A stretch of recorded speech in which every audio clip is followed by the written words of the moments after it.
And what you're saying with your valid say is what you will be experiencing from what you said with your valid say. And I say valid, valid, valid, because I don't think most people understand they have a valid say. Do you? Do you think so? No, they don't. They have no clue. That was me, no clue. I, I read right over it, man. Once you start really seeing the essence of the Bible rather than the beautiful stories, it takes on a different nature. In other words, it shifts from being secular history to being divine history. And that's what you want, divine history. You want to be around making it for a long time. And actually, he says, I'm with you always. Can you imagine that? God is saying, I'm with you always. I mean, hello. He hears everything you say. He knows what you have need of even before you ask. I mean, Jesus said that. Jesus just said, thank you, Father, because he knew, his Father knew what he was asking for. And he knew, his Father already knew. So what was to talk about? Thank you. When you get to that, boy, you got it. But it all comes down to a very simple thing. What you're thinking about. Is it lovely and of good report? Then you won't be experiencing that. You see, it's as you think, you are, you do, you have, you be. So you can be a lot of different things and not know you made them up. And be cursing numbers of other people and even God. Even God. Yeah, even God. You're saying, why did you do this to me? If I did to you, what do you think I did to you? No, no, no, no. Uh, it's not like it's nothing to be clowning about. But I just want you to know, if you will adapt a lovely mood and hang with it, then shut everything else out and go with it. And that time, if you do it for anything like that, even just for minutes at a time, it sets the stage for you changing your mind. Just changing your mood sets the stage for changing your mind. But that's positive or negative, so be careful what you're creating, right? Absolutely. Absolutely. Because you are, they're creating all the time, aren't they? Can't not. They Can't can't not. not. That's it. That's it. Can't. You hear what he said? Can't not. You're either in control or you're out of control, but you're still in control. Okay. God gave you, you point the way, you steer the way. So you're the one steering. So if you wind up in a ditch, like I said, you turn to it, or it turned it to you, put it that way. Because as you think, you are. That's it. You, you, you can't get around it. And so it's better to understand it and know what's happening than hearsay that gives fault to everything out there. And there ain't nothing out there. It's all right here. This is the mirror, It is. and you're looking at that mirror. And when I look at the,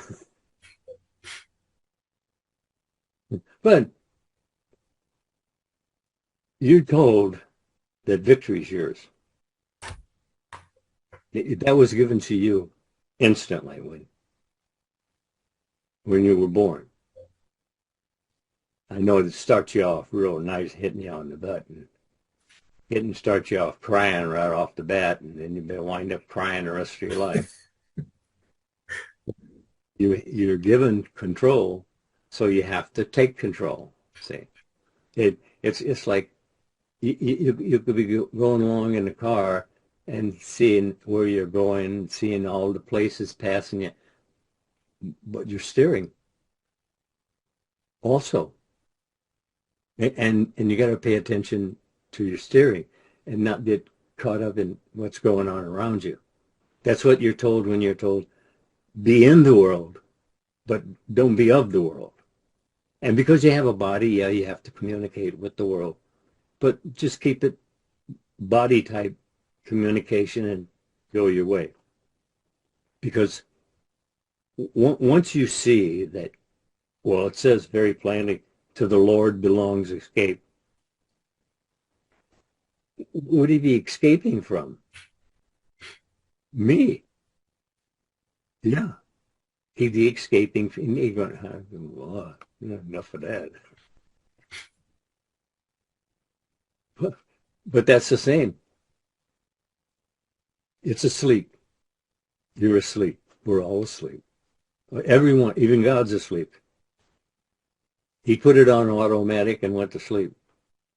And you're operating his power, operating continuously, peacelessly, unaware. And that's all we're trying to do is get you to be more aware. That's all there is to it. That's the whole.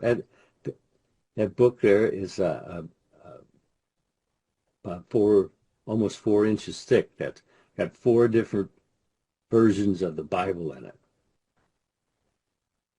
and they're all agreeing on all the general parts. But they sometimes they give you a key that causes you to think different about what you thought about all along. In one way, you now see it, let's say, expanded. And that's what you do. That's what I'm doing when I'm sitting here. Um, my wife says, "Oh, you sit there for hours and listen to tapes."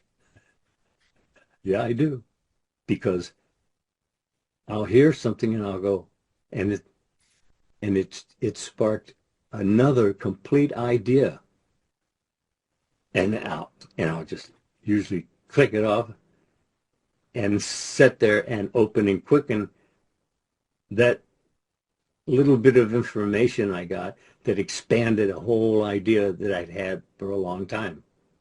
See, every vision has its appointed hour, and you're thinking in visions. People say, "No, I'm not thinking in visions." Yeah, actually, you are. You are. You're not aware of it because you do it so continuously that you wouldn't even know it if it was different. And that's the problem. You don't know what you're setting forth when you're dreaming the dream. And you're told that when the people fail to dream, they start to die. When you're dreaming, dreaming, if you're not chasing a dream, then you're chasing your death. That's it. It's as simple as that. You're here. You're a dreamer.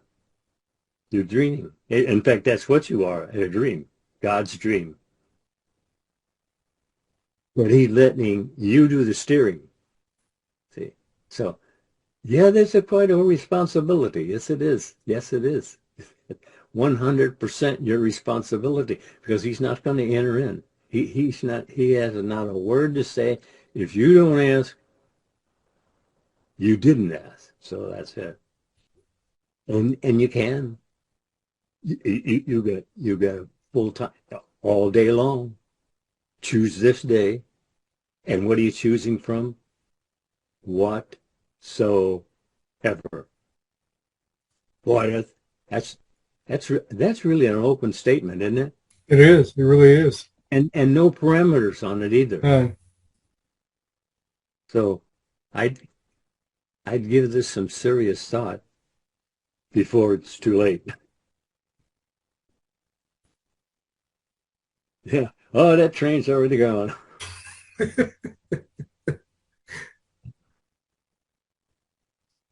You brought up whatsoever, and I want to touch on it real quick.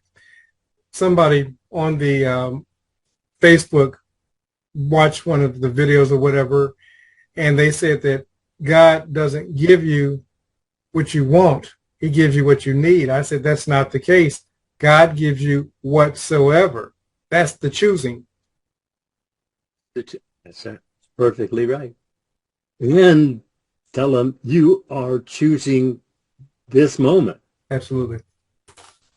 So that's how serious it is. Moment by moment, you're feeding your future. So that means you're denying the other side. Absolutely. That's what you're trying to do. You know, it's so easy. You can be upset in a second.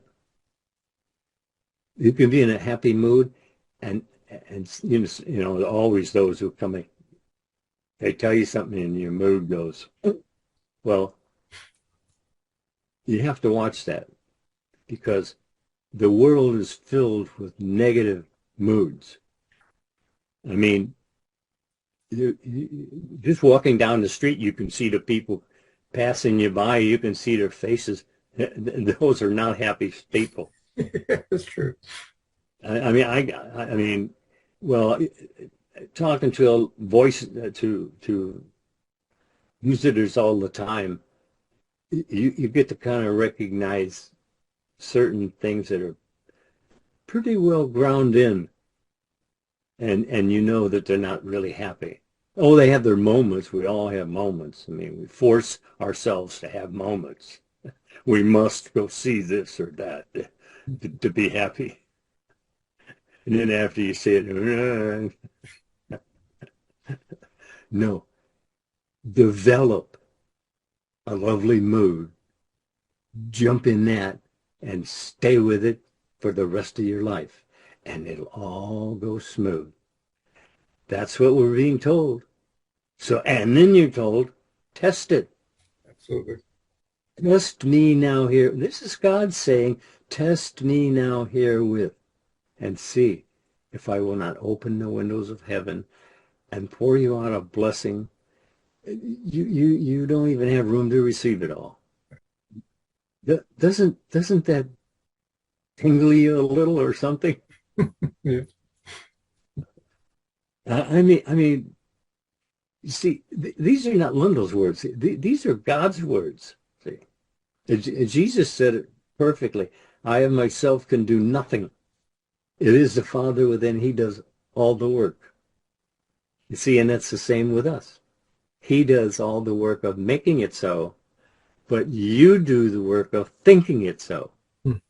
and feeling it to be true. What are you feeling to be true? Just change your feeling from a negative feeling to a positive feeling, and you change your whole life. Your whole life, really. It. See, you listen to that guy on TV, shakes his little bottle of pills, and tells you, "One of these a day, boy," and you're ready to hit the road. Okay. If that helps you set a mood to do that, hell, do it. It ain't gonna hurt you. I mean, he's not gonna poison you or something. But I mean, it's symbolic of your trust in. But God gave you promises. God gave you promises. Do you believe God? There it is. That's the whole show right there. He gave you promises, and there are. I used to know, but I know there are dozens. Hundreds. Yeah, throughout the scripture, dozens of promises. This is God promising you, first person, present tense. Now it's yours, and you're told that worshiping God is using His gifts. See, not thinking about how you're unavailable for using the gifts because you got all these other things to worry about. And what you worry about, you ring about. I had a half a dozen of Neville's tapes. And I listened to them at least one every night for years before it actually touched base. I began thinking differently. The importance of having a CD, because what has your focus has your life. Think about it. We're not asking you to join anything, but you have to have the CDs. You have to have the DVDs. You have to listen to them. It's you training this. Listen, listen, listen. But as Mr. Lindell stated, you have to listen to them repeatedly. And again, for those who are interested, click the link below and it will take you to the 4 CD set, and you'll be able to transform not only your mind, but your world.